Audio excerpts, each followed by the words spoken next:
फेरफार अधिकारी एकदा फेरफार नाकारू शकत नाहीत, कारण त्यांनी तो आधीच नाकारला आहे. फेरफार अधिकारी दुसऱ्या फेरफार नोंदीची दखल घेऊ शकत नाहीत. मित्रांनो, एक रजिस्टर खरेदी खत झालं. त्या खरेदी खताची फेरफार नोंद घेतली गेली. त्या फेरफार नोंदीला तक्रार आली, त्याची सुनावणी झाली आणि ते खरेदी खत जे आहे त्या खरेदी खताप्रमाणे महसूल दप्तरी घेण्यात आलेली नोंद जी आहे ती त्या निकालामध्ये जो निकाल दिला सरकार अधिकारी यांनी, तर त्यांनी ती नोंद नामंजूर केली. त्या नामंजूर केलेल्या नोंदीच्या विरुद्ध ज्यांची नोंद नामंजूर झाली त्यांनी कोणत्याही वरिष्ठ कोर्टात अपील केलं नाही. काही दिवस गेले, कालांतराने 2-4 महिने, 6 महिने, आणि ज्यांनी मिळकत खरेदी घेतलेली होती त्यांनी पुन्हा एकदा नोंद धरावी त्याच खरेदी खताप्रमाणे म्हणून अर्ज व खरेदी खताची प्रत जोडून दिली. तर एकदा एका दस्ताची नोंद नामंजूर किंवा मंजूर केल्यानंतर पुन्हा दुसऱ्यांदा त्याच दस्ताची नोंद जी आहे ती घेता येईल का, आणि जर होय तर कशी होय, आणि जर नाही तर त्याचा पुढचा पर्याय काय करावा लागेल, याबद्दल आज आपण गावडे साहेबांसोबत चर्चा करणार आहोत. मी आपला वकील मित्र advocate Kailas Naik, admin court Kacheri social media platform. आपल्यासोबत आहेत ॲडव्होकेट विशाल गावडे साहेब.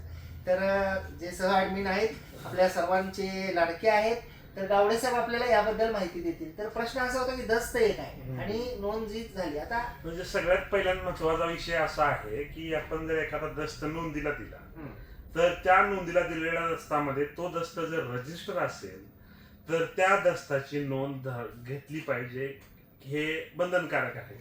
परंतु जर त्या नोंदीला जर ऑब्जेक्शन आलं, म्हणजे ऑब्जेक्शन कुणाचं आलं की वाटपासाठी असो, वादासाठी असो, अथवा अजून एका संस्थेचं ऑब्जेक्शन येऊ शकतं की वित्तीय संस्थेचं, म्हणजे तुम्ही त्या उतार्यावरती जर एखाद्या बँकेचं लोन काढलं असेल, त्यांचं इतर हक्कामध्ये त्या बँकेचा बोजा आहे, बोजा असताना देखील जर तुम्ही खरेदी खत केलं आणि त्या संबंधित बँकांना, संबंधित वित्तीय संस्थांना जर तलाठी साहेबांनी जर नोटीस काढली तर त्यामध्ये त्यांनी ऑब्जेक्शन घेतल्यानंतर ती नोंद रिजेक्ट केली जाते.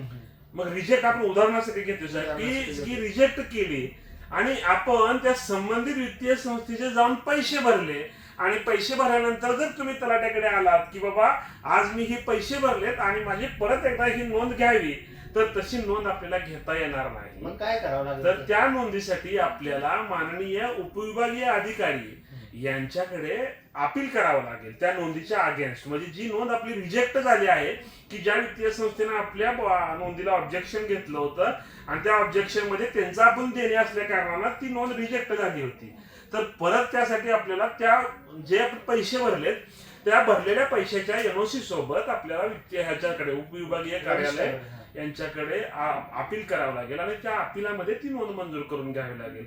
हे झालं एक उदाहरण. पण समजा उपविभागीय कार्यालयामध्ये देखील जर नोंद रिजेक्ट झाली तर आपल्याला सेकंड अपील आहे ते अप्पर जिल्हाधिकारी साहेब यांच्याकडे करता येईल.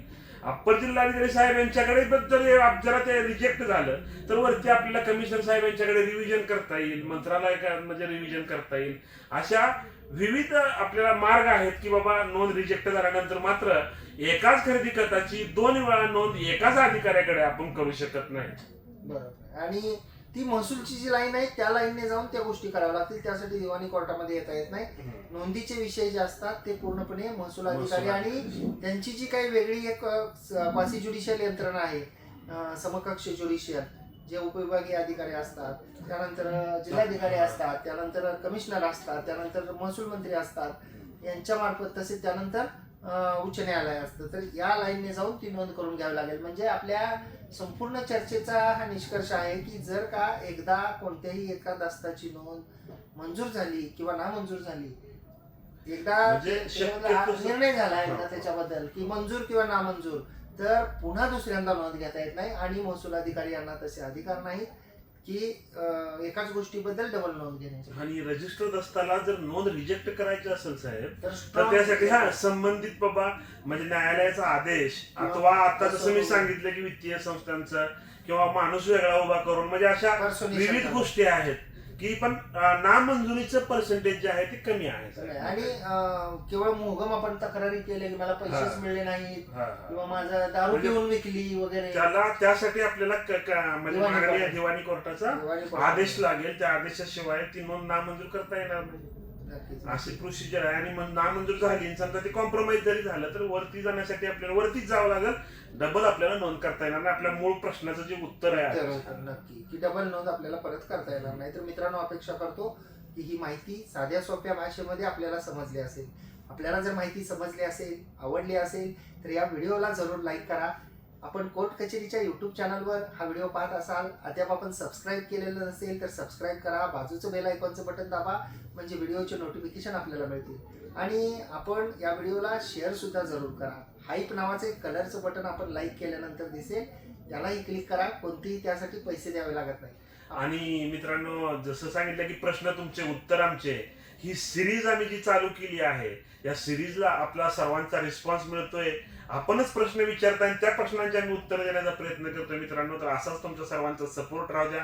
ऑफिशियली इंस्टाग्राम व फेसबुक पेजला फॉलो जरूर करा. तिथेही देखील आमच्या व्हिडिओला जास्तीत जास्त लाईक करा, शेअर करा. धन्यवाद मित्रांनो.